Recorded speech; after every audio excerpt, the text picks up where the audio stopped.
Bonjour et bienvenue sur cette nouvelle vidéo blenderlaunch.fr, je suis Cédric le Pilaraca Pitiwazou et dans cette vidéo nous allons voir des tips en fait sur les UV. J'avais déjà fait un tuto mais je n'avais pas tout montré, donc je vais vous montrer quelques petits trucs bien pratiques qui permettent de gagner un max de temps. Donc Blender est souvent, décrit au niveau des UV.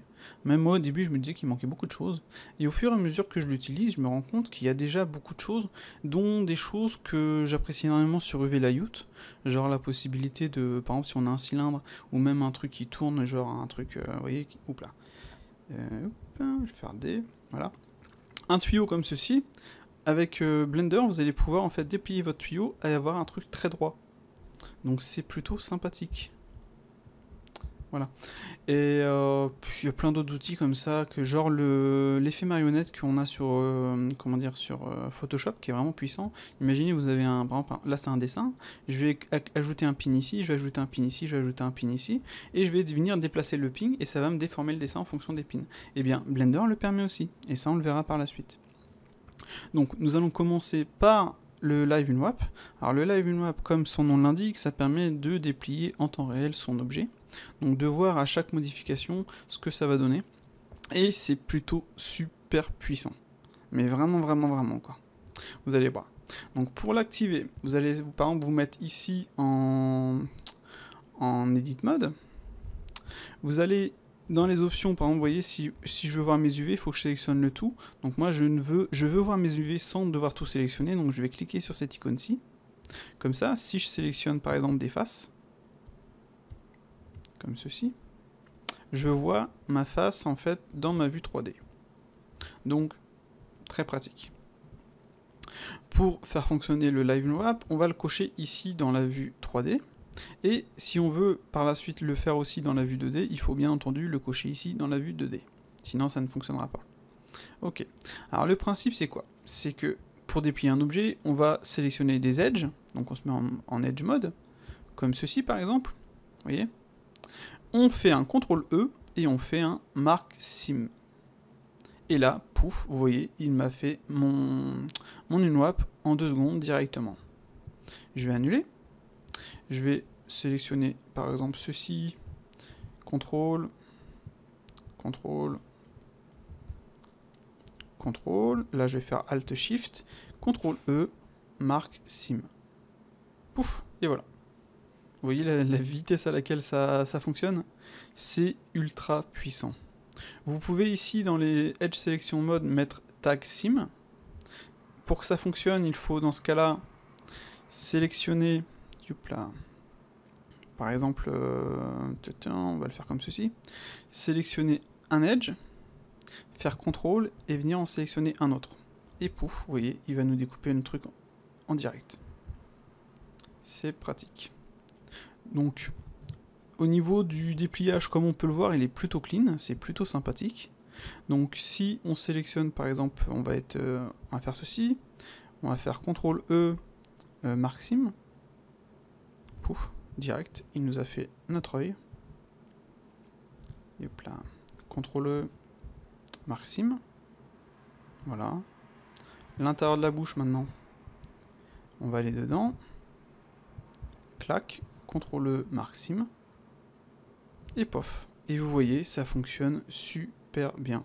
C'est clean, c'est bien symétrique, on n'a vraiment aucun problème. Et vous pouvez déplier votre objet en 2 secondes comme cela. Donc par exemple, on va supprimer celui-ci, je vais rafficher celui qui est déplié rapidos. Voilà. Donc je l'ai déplié en 2 minutes, même pas. Puis vous voyez, mes UV sont propres. C'est plutôt sympa. Donc si je fais A, on peut vérifier le stretching ici. Voilà, donc on voit qu'on a un petit peu de stretch là, un petit peu ici. Si vous voulez en fait, diminuer ce stretch, vous allez sélectionner vous allez sélectionner la partie. Donc là, moi j'ai des petits points rouges, donc je vais faire A, je vais faire clac une pin, voilà, parce qu'en fait ça va me poser problème sinon. Je vais sélectionner par exemple ceci, ou je peux directement me mettre là.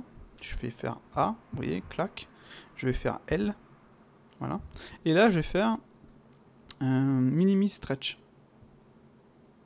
Et là, vous voyez, en fonction de votre clavier avec moins, plus, ou de votre souris, vous allez pouvoir jouer et modifier en fait la valeur pour avoir quelque chose plus ou moins étiré ou pas. Voilà, donc c'est vraiment à vous de faire en fonction et de faire Enter dès que c'est fait. Ça c'est plutôt sympa. Au niveau du Pack Island, si vous faites un Pack Island, vous voyez, donc là il me l'a fait par rapport à ma sélection, donc je vais faire A, je vais refaire clac, Pack Island, voilà. Vous avez des options, soit une option rotate pour faire une rotation, donc imaginons vous avez plein d'objets identiques, bien symétriques, bien placés les uns des autres, vous voulez faire un Pack Island mais vous voulez pas qu'il vous tourne vos objets, vous décochez rotate et voilà. Vous avez le merging ici, et vous avez aussi le average island scale, donc désolé pour mon accent, et voilà, donc là ça va vous faire en sorte d'avoir en fait le même, comment dire, la bonne taille pour tous les objets, enfin pour toutes les parties des UV. Donc ça, c'est plutôt sympathique. Donc on va voir une dernière chose qui est vraiment puissant, donc c'est le Puppet, comme je disais tout à l'heure sur Photoshop. Donc ce qu'on va faire, c'est qu'on va sélectionner des vertex, comme ceci. On va prendre ça, comme ça, peut-être celui au centre. On va faire pin, donc P. On va bien vérifier qu'on a bien coché le Live Unwrap. Et logiquement, si je déplace mon pin, là, ça rame un petit peu. Attendez, je vais annuler, plof. Si je déplace le bon, avec G, vous voyez, on va pouvoir modifier nos UV. Donc G. Faut pas y aller trop fort non plus. Enfin, moi j'ai un petit bug là sur ma souris, donc dès que je déplace, dès que je change de fenêtre, ça chie un peu, je sais pas d'où ça vient. Mais vous voyez, ça permet en fait de modifier en 2 secondes en fait votre mesh. C'est plutôt sympa quoi. Genre celui-ci, je veux le monter un petit poil, histoire d'avoir quelque chose de bien droit là. On peut faire un scale aussi, je pense. Ouais, le scale fonctionne. C'est vraiment léger. Voilà. Donc c'est plutôt super puissant. Enfin personnellement là ce truc là, le pin, ça va vraiment franchement me sauver la vie quoi. Genre si on veut par exemple, on prend ces deux là, on fait G, clic centre. Vous voyez? Pouf. On va faire celui-ci plus celui-là. On va faire S. Comme ceci quoi. Et après vous pouvez bien entendu en ajouter là où vous voulez, hein, genre je vais prendre celui-ci, celui-là, je vais faire P, je vais sélectionner celui-ci, je vais faire G. Vous voyez?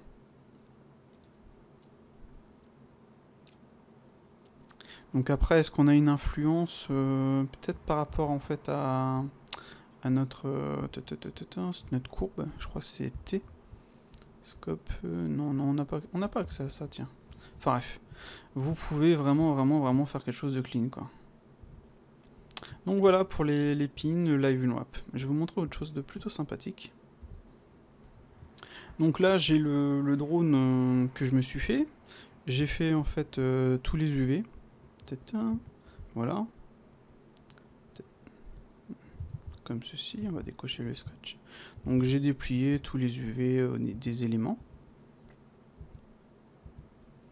Et il y a certains éléments, comme par exemple celui-ci, eh bien, le dépliage ne fonctionnait pas super, j'avais quand même un truc rond, et avec les pins, j'ai pu en fait le remettre droit. C'est plutôt sympa.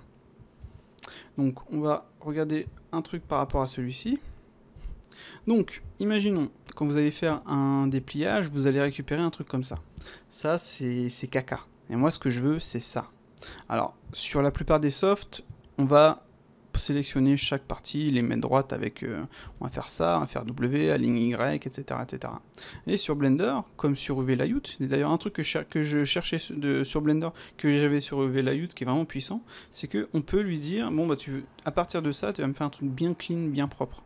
Donc pour cela, il faut d'abord une base propre. Donc on va sélectionner par exemple en mode Vertex, on va faire W, aligne Y, W, aligne Y, on va sélectionner celui-ci plus celui-ci W aligne X. W aligne X. Donc là maintenant j'ai un rectangle bien droit avec des edges bien droits. Je me mets en mode face, je sélectionne ma face. Donc là par contre il faut que j'aille ici, je fais CTRL L. Alors si vous êtes dans un autre mode, c'est-à-dire si vous êtes dans ce mode là, il faut avoir tout sélectionné. Donc là vous sélectionnez votre face, clac, et vous faites L. Voilà. Là vous allez dans votre vue 3D, vous faites U, et vous faites vous faites Follow Active Quads. Et vous faites OK. Ouf. Et là, voilà, en 2 secondes, vous avez quelque chose d'impeccable. C'est génialissime. Donc je recommence pour vous montrer. Aligne Y. Aligne Y. Aligne X. Aligne X. Je me mets en mode face. Je fais L. Je vais dans ma vue 3D. Je fais U, Follow Active Quad. Et voilà. Vous voyez la vitesse à laquelle ça va. Et ça m'a permis de faire cette pièce-ci. Genre si je sélectionne cette pièce-ci, je fais U, une WAP. Oups là, normalement j'aurais dû avoir juste la sélectionner. Donc je vais faire ceci, je vais faire CTRL L, je vais faire U, une WAP. Là vous voyez il m'a fait un unwrap que de celle-ci.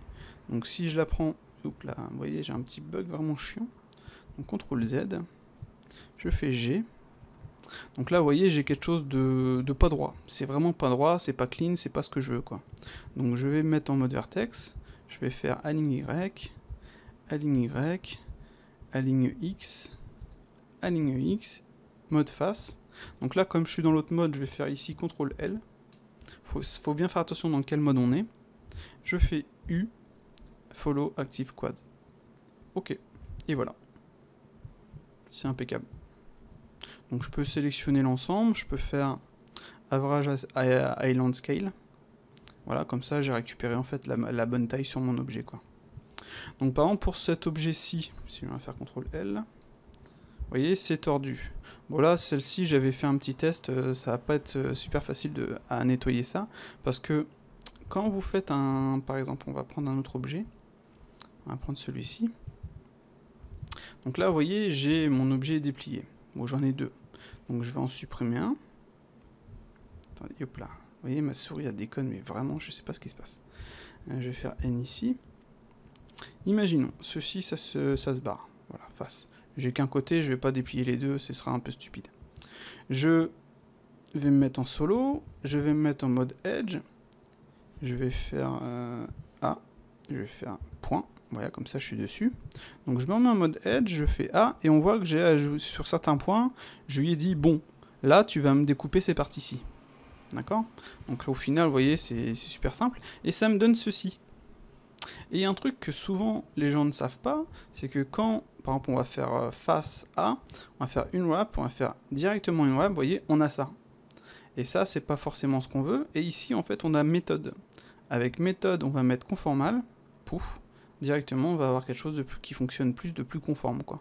Ça va mieux suivre la forme, et en fonction des comment dire des formes, on va soit jouer avec le conformal, soit jouer avec l'angle based. Donc sur celui-ci par exemple, le conformal fonctionne plus.